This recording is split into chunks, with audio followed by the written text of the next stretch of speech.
you're watching James. My name's James, you're watching me, and I'm talking about watches.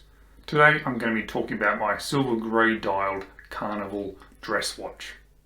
This automatic dress watch is powered by a Miyota Movement, and I bought it whilst on sale at AliExpress for 95 Australian dollars. It normally sells for about 105 Australian dollars, and it comes in a couple of different variations. There is a black, green, and there are two strap options, both being black leather. There is a plain black strap, which is what I bought, and there is a faux crocodile leather black strap. Now, I bought this Carnival watch for a number of different reasons. Firstly, it reminded me a little bit of the Junghans Max Bill dress watch, which I've always rather liked, and I thought this watch has a little bit of a feel of that watch to it. Also, this watch is powered by a Miyota Movement, and I've never owned a Miyota Movement powered watch before, so I thought it'd be quite interesting to have a look at that. And I've obviously thought it was a very good looking watch, so I thought it'd be worth purchasing, having a look at, getting some time with, and reviewing and putting on my channel. But let's flip the camera around now and let's have a look at it. This is the silver grey dial Carnival C8894G2. Comes with this very nice little box. It's very simple, but it actually works really well. I'm actually quite impressed by it. For such a simple box, it presents well.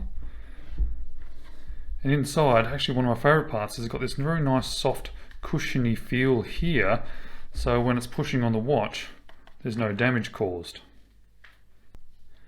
Also comes with this little hang tag, this warranty card, and this booklet. But let's have a look at the watch. Comes in this nice big cushion. So here's the Carnival and the silver grey dial. You can see that dial really shimmers. It's very playful with the light. It's quite pretty. It has a 42mm case dimension, 12.5mm thick. It has a lug to lug of 47.5mm and a lug width of 20mm. On the supplied black leather strap, it is 67 grams. They state that it has a domed sapphire crystal, but when I've checked it with my little diamond select, it doesn't show any reading, so I'm guessing that it is just a mineral crystal. But it certainly is domed and has that lovely nice distortion as you look through it. And there also doesn't appear to be any anti-reflective coating underneath that crystal. The case itself is polished throughout. It has a crown at the 3 o'clock. It has a very pretty case shape, which really fits in well with that domed crystal. The small crown at the 3 o'clock is very easy to use. It does have hand winding, but there is no hacking. When looking at the colours on this dial, you'll see that it starts off silver in the centre and it fades into a deeper and darker grey at the edges. The dial is divided into 4 quarters with 2 types of finishing, from the 12 to the 3 o'clock and from the 6 o'clock through to the 9 o'clock. You'll see it has a circular brushing pattern. And from the 3 to the 6 and the 9 back up through the 12, it has a sunburst outwards effect brushing on it. Having the 2 types of finishing does make it sort of look a little bit 3D and does give it a little bit more sparkle. There are polished applied indices at the 12, 3, 6 and 9 with the minute track and the 5, 10, 20, 25, 35, 40, 50 and 55 there just painted on. The text on the dial here, Carnival and Automatic, are in black and 30 meters, 100 feet in orange.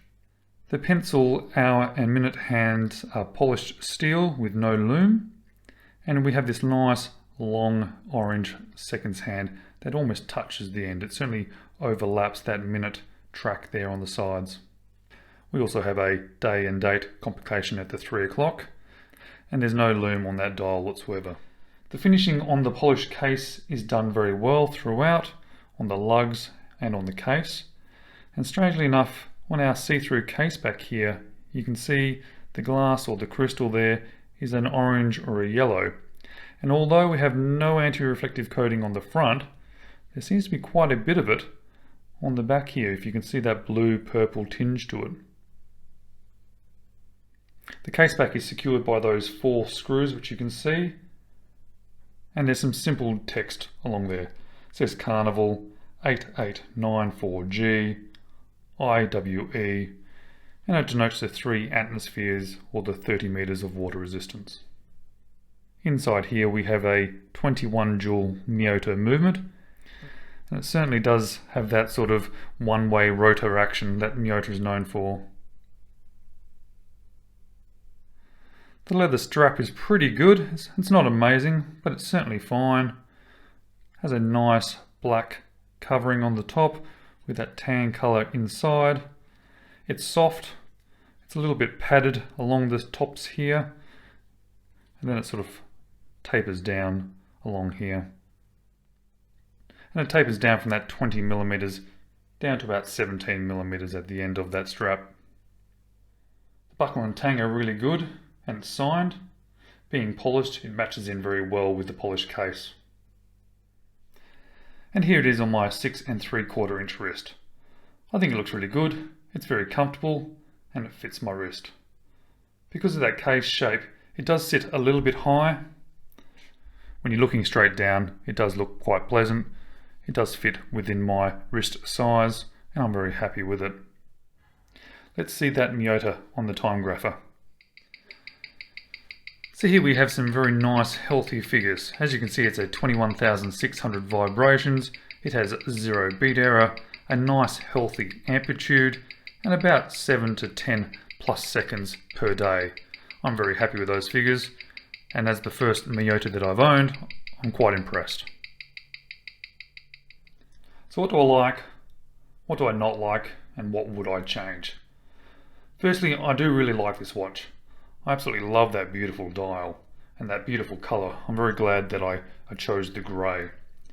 Those lovely hands and that orange on the second hand, it's really great. However, I really don't think it needed that segmented dial.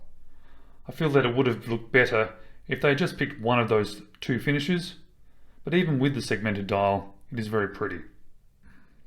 And I really don't think you needed that day and date complication. I think it would have had a much cleaner, more pleasant look without it. And I'm not sure if you can see it, but if you look at that second hand, it doesn't have a very even tick pattern. As it moves around, it seems to sort of grab and hold and then jump forward a little bit. I absolutely love the look of this watch. I think it's very pretty, very classy. That dome crystal is very pretty, and the way that they've finished the case really fits in very well with that dome. I guess the legibility of the watch is not fantastic, especially with light. As you can see with my studio lights, if you put it in a bit of direct glare, it does take away from it somewhat, but that's not really the point of this watch. It's there to look pretty and classy, be something that you wear if you're in the office, or something that you wear when you go out and you work and you got a suit on. It'll fit under a cuff quite nicely. So there's the Carnival, but let's flip it around, get back to me, and I'll give you some of my final thoughts. Overall, I really quite like this watch, especially at that 100 Australian dollars.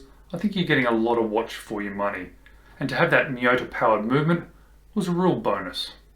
If I was to change anything about it, I probably would get rid of that day and date complication. I don't think this style of watch really needs it, and I feel it takes away a little bit from that pretty dial. And I don't really have much else to say, I guess. It's a nice watch, I enjoy wearing it, it's something very different in my collection, and it is nice to have a different type of movement opposed to the standard Seiko NH35s which come in most of these Chinese sort of watches from AliExpress. Thank you very much for watching, do appreciate it. I do have a heap of other videos, I'd love for you to check them out. I'll see you in one of those.